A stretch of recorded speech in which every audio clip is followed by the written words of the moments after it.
भारत की दोस्ती अब आ रही याद, जब लुट चुका है तुर्की करेंसी, धड़ाम टूरिज्म औंधे मुगिरा, एर्दोगन की सारी अकड़ निकली। ऑपरेशन सिंदूर में पाक को ड्रोन सप्लाई करने वाला धोखेबाज अब माफी मांगने पर आया। भारत ने कैसे तोड़ा तुर्की का गुमान सुनकर 56 इंच का हो जाएगा सीना। तुर्की की अकड़ अब पूरी तरह मिट्टी में मिल चुकी है और जिस भारत को वो हल्के में लेने की जरूरत कर रहा था, उसी भारत ने अब उसकी अर्थव्यवस्था का जनाजा निकालना शुरू कर दिया है। तुर्की को लगा था कि वो पाकिस्तान को आधुनिक हथियार थमाकर और कश्मीर के मुद्दे पर अंतर्राष्ट्रीय मंचों पर जहर उगलकर खुद को इस दौर का नया सुल्तान साबित कर देगा। लेकिन भारत ने अपनी सैन्य और आर्थिक ताकत के दम पर ऑपरेशन सिंदूर चलाकर उसे उसकी असली औकात दिखा दी है। आज तुर्की के पर्यटन मंत्रालय में मातम पसरा हुआ है, क्योंकि स्वाभिमानी भारतीय पर्यटकों ने तुर्की के सीने पर राष्ट्रवाद का ऐसा गहरा घाव दिया जिसकी टीस उसे आने वाले कई दशकों तक महसूस होगी। साल 2025 के ताजा आंकड़े इस बात के जीते जागते गवाह हैं कि भारत के खिलाफ साजिश रचने वाले तुर्की को भारतीयों ने सिरे से नकार दिया है।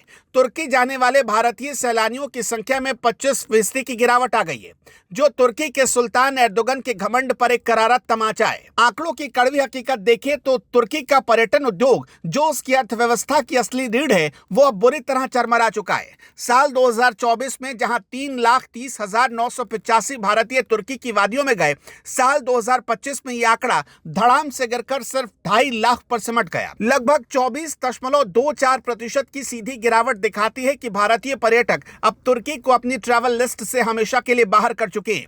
यह ऐतिहासिक गिरावट तब आई जब 2025 की पहली तिमाही तक भारतीय पर्यटकों की संख्या में 1% की बढ़त देखी जा रही थी। लेकिन जैसे ही पहलगाम में आतंकी हमला हुआ और भारत ने ऑपरेशन सिंदूर शुरू किया, वैसे ही तुर्की ने पाकिस्तान का बचाव करना शुरू कर दिया, जिससे भारतीयों का गुस्सा फूट पड़ा। तुर्की की फॉरेन करेंसी का एक बहुत बड़ा हिस्सा पर्यटन से आता है और भारतीय जैसे ज्यादा खर्च करने वाले पर्यटकों का कम होना उसके विदेशी मुद्रा भंडार के लिए एक बड़ा संकट बन चुका है। जब पहलगाम हमले के आतंकियों को भारत कब्र में मिला रहा था, तब तुर्की बड़ा उछल रहा था और पाकिस्तान का साथ दे रहा था। उसने भारत के खिलाफ जाकर पाकिस्तान को ड्रोन की सप्लाई की। लेकिन अब भारत ने तुर्की की अकड़ तोड़नी शुरू कर दी है। एयर इंडिया और इंडिगो जैसी बड़ी कंपनियों से तुर्की का नाता तोड़ने की मांग पूरी तेजी से उठ रही है। सेलेबी जैसी तुर्की की ग्राउंड हैंडलिंग एजेंसी को भारत से खदेड़कर सरकार ने साफ कर दिया है कि दुश्मनों के मददगारों के लिए हिंदुस्तान में कोई जगह नहीं है।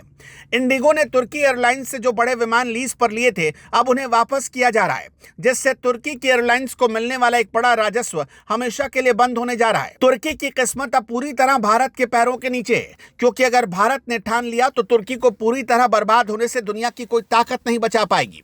भारत और तुर्की के बीच व्यापारिक संतुलन पूरी तरह भारत के पक्ष में है और अगर भारत ने तुर्की से होने वाले आयात पर कड़े प्रतिबंध लगा दिए तो तुर्की के उद्योगों में ताले लटक जाएंगे।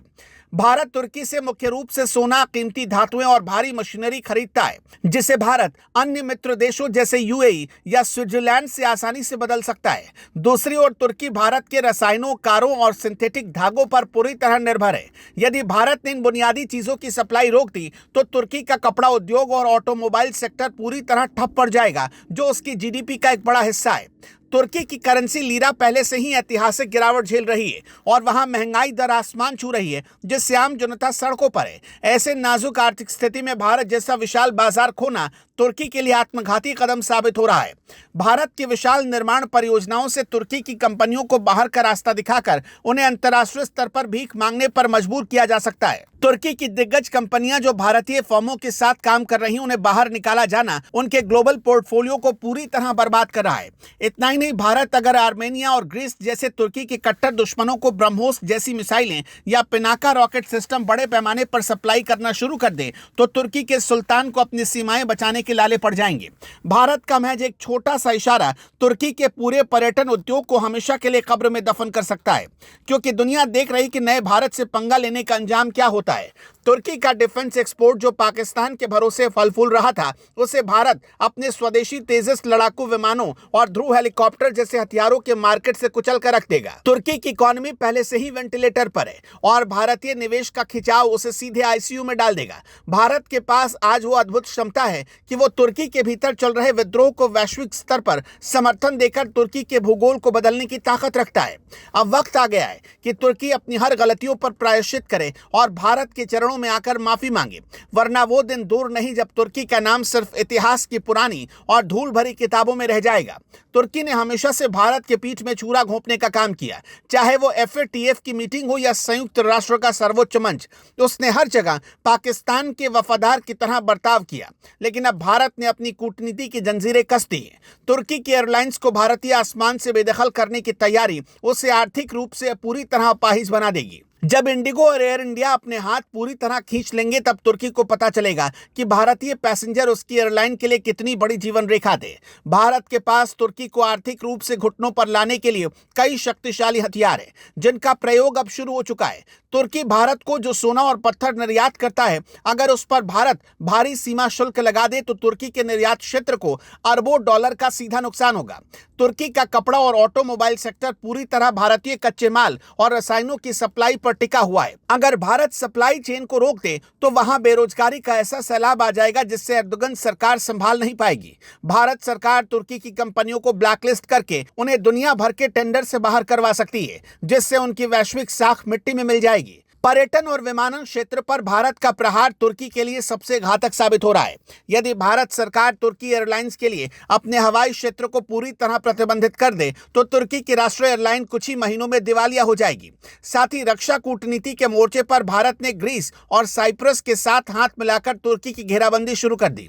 आर्मेनिया को हथियारों की सप्लाई करना तुर्की के लिए एक स्पष्ट संदेश है कि भारत अब चुप नहीं बैठेगा। भारत अब वो पुराना देश नहीं है जो अपने अपमान को सहता रहे और शांति की अपील करता रहे। ऑपरेशन सिंदूर एक ऐसा थ्रिलर था जिसमें पूरी दुनिया ने देखा कि भारत अपने दुश्मनों को उनके घर में घुसकर कैसे मारता है। तुर्की की बर्बादी की पटकथा अब लिखी जा चुकी है और इसके लेखक खुद भारत की जनता और भारत की मजबूत राष्ट्रवादी सरकार है। आंकड़ों में महज 25% की गिरावट एक शुरुआती चेतावनी है। अगर तुर्की अब भी नहीं संभला तो भारत उसे उस अंधेरे के गर्त में धकेल देगा जहां से वापसी का कोई रास्ता नहीं बचेगा। तुर्की की करेंसी लीरा का संकट भारत के साथ इस आर्थिक युद्ध में अंतिम कील साबित होगा, जो तुर्की के सुल्तान बनने के खोखले सपने को हमेशा के लिए दफन कर देगा। दर्शकों, याद है तुर्की की धोखेबाजी? अगर आपको यह वीडियो पसंद आया तो इसे लाइक करें और कमेंट में जय हिंद लिखना मत भूलें।